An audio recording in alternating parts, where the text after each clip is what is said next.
Welcome students. I'm Dr. Sonu Shiva, Associate Professor, Department of English, Government Dungur College, Bikaner. This session is for BA Second Year English Literature, Paper 2nd, that is Prose and Fiction. In this paper, you have this essay, Third Thoughts by E.V. Lucas. In my previous session, I have already taken up the introduction of the author and half of the essay, that is Third Thoughts. In this session, we'll be dealing with the other half of this essay. As a recap, what happens in this essay is that the author's friend, who is a businessman, he purchases a painting in 10 shillings from a dealer, and then that painting turns out to be original Turner's, that is made by that famous water color painter Turner, and he happens to sell that painting in 50 pounds. Now, making this huge profit, the first thing that comes in his mind is to share half of the profit with the dealer.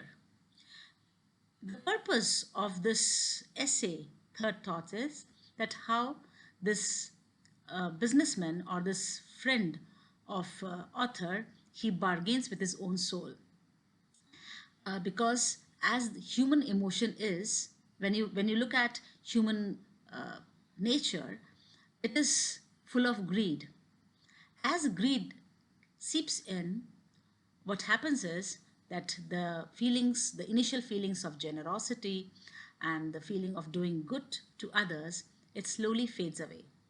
So in the beginning, he thinks to part half of his profit with the dealer, but as the story or the essay progresses, he starts putting logic to it, and he starts examining it and cross-examining his decision, and then he decides to just send him 10 pounds instead of half of the amount. What happens next? Let's have a look. Why? So my thoughts ran, send him 10 pounds. So he had decided that he's going to send 10 pounds to that dealer. Now he's examining it. Why should he send him 10 pounds? It will only give him a wrong idea of his customers, none other of whom would be so fair, so sporting as I. He says that if he sends him 10 pounds, that dealer is going to get a different idea about his customers, a wrong idea about his customers, because then he's going to expect the same thing from the other customers also, that they are going to share the profit with him, and no other person will be as sporting as this author's friend is. He will expect similar letters every day and be disappointed. And then he will become embittered and go down the vale of tears, a miserable creature.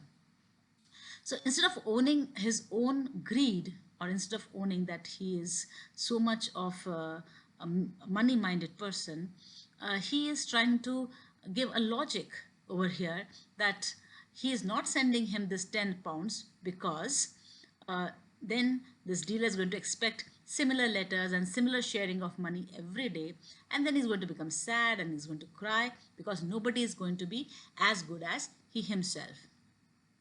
He looked a nice old man too, a pity, nay, a crime to injure such a nature.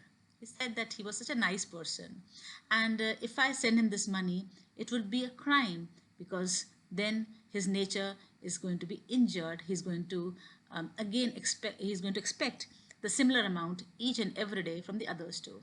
No, 10 pounds is absurd. 5 would be plenty.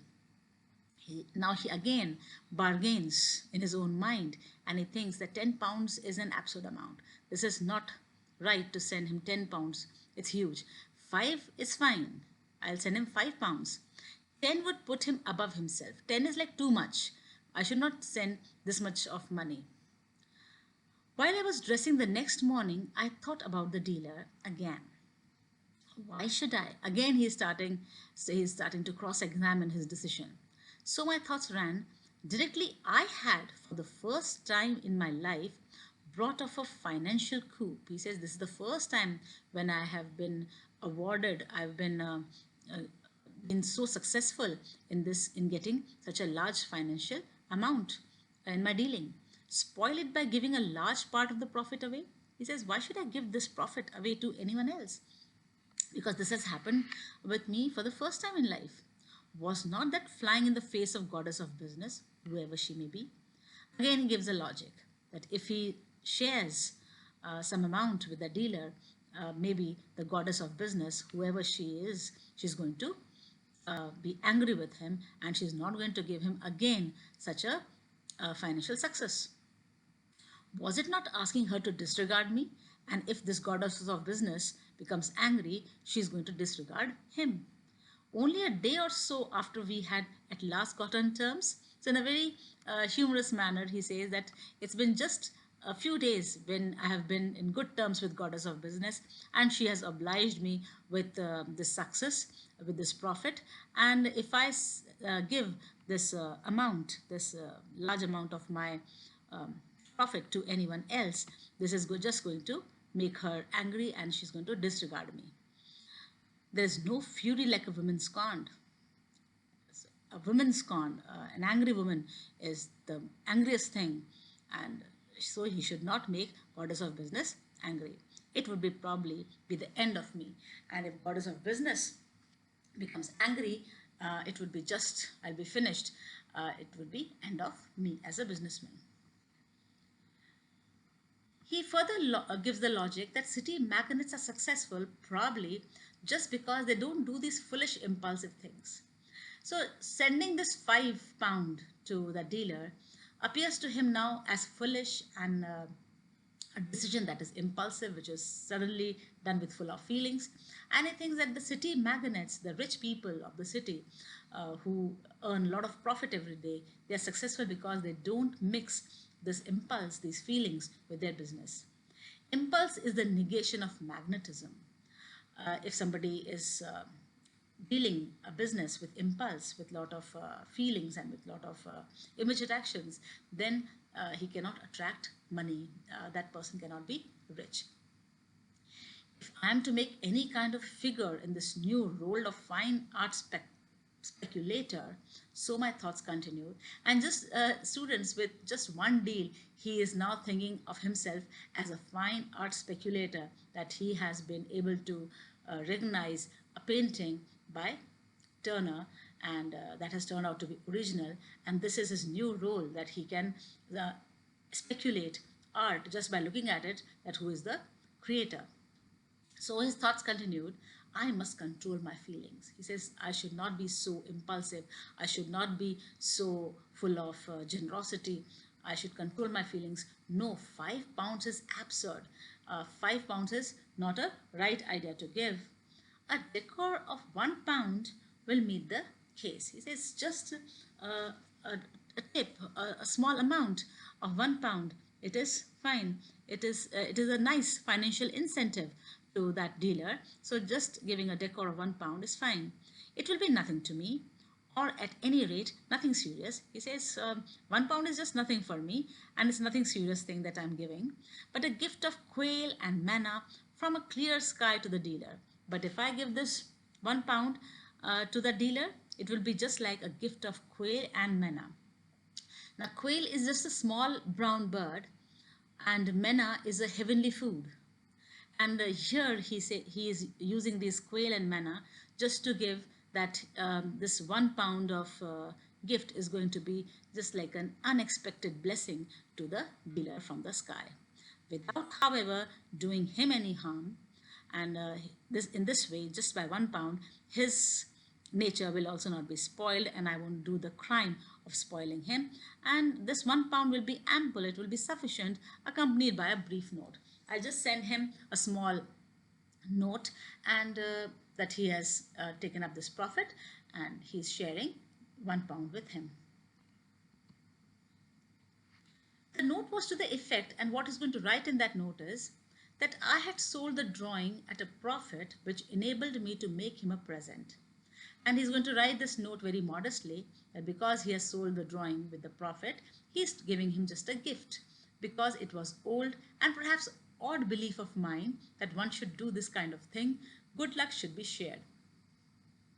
Again, here he gives the logic of sending this £1 to him, and he exaggerates it by saying that this is an old belief of mine, and maybe that belief is odd one, that this good luck which has suddenly come upon me, it should be shared, and that's why I'm sharing this £1, and this is the thing that he's doing to him.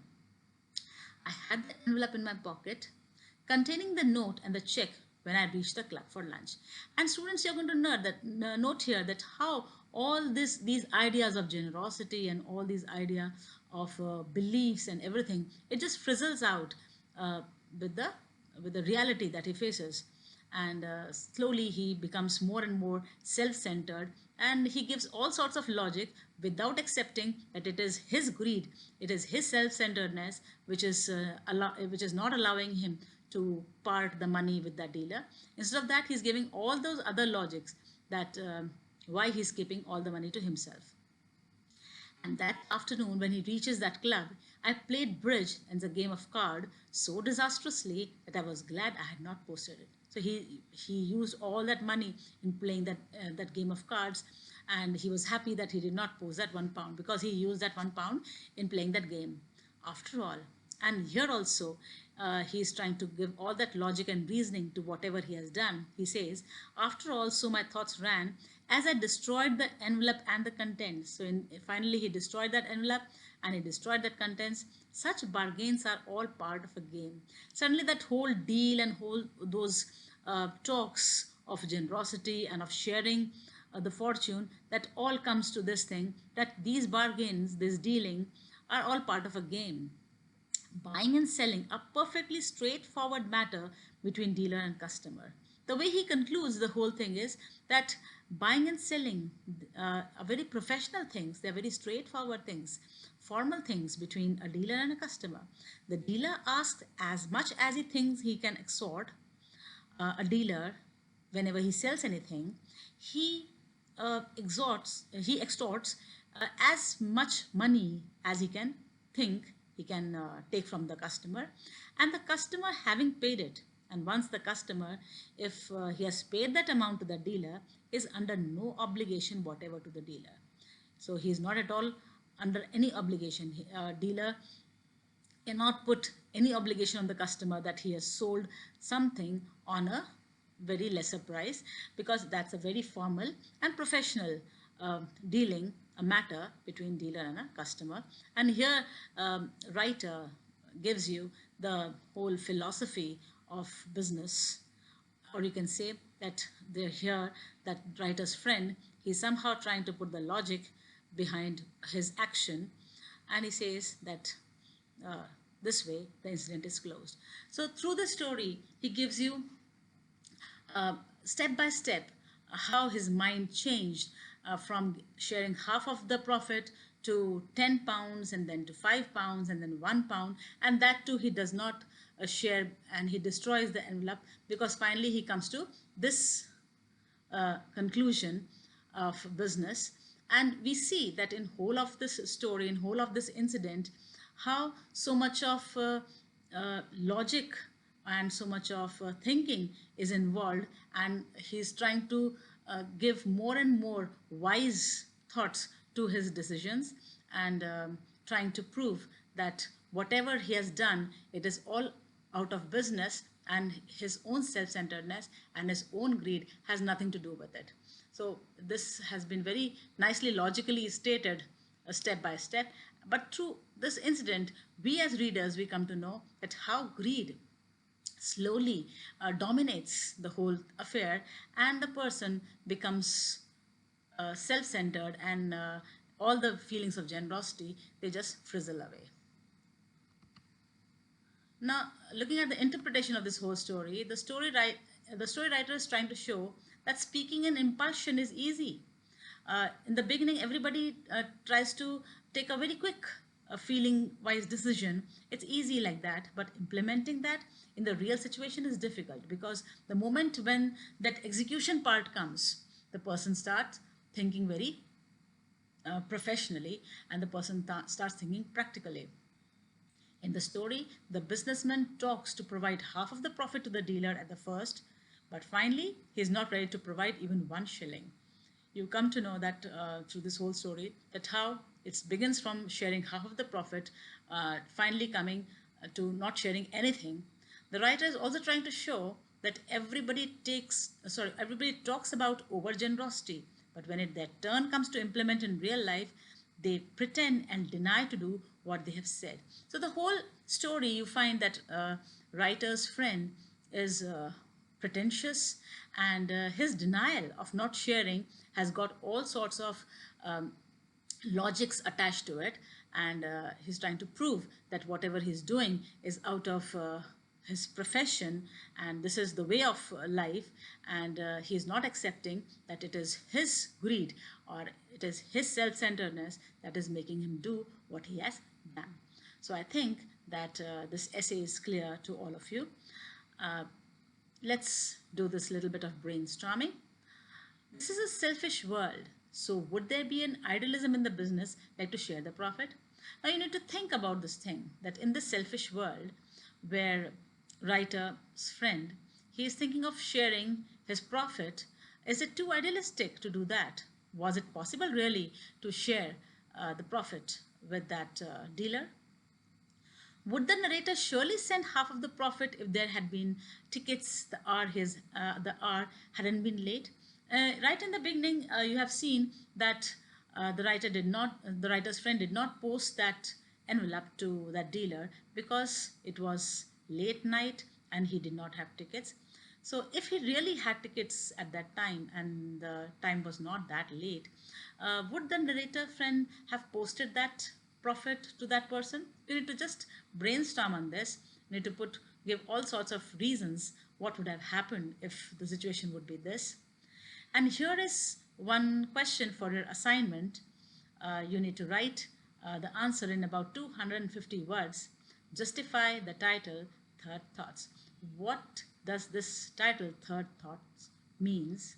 And you need to justify it. Why Evalucus has entitled this essay as Third Thoughts. So how this thing is present there in the whole essay. So I think that this essay is clear. Thank you. Thank you so much.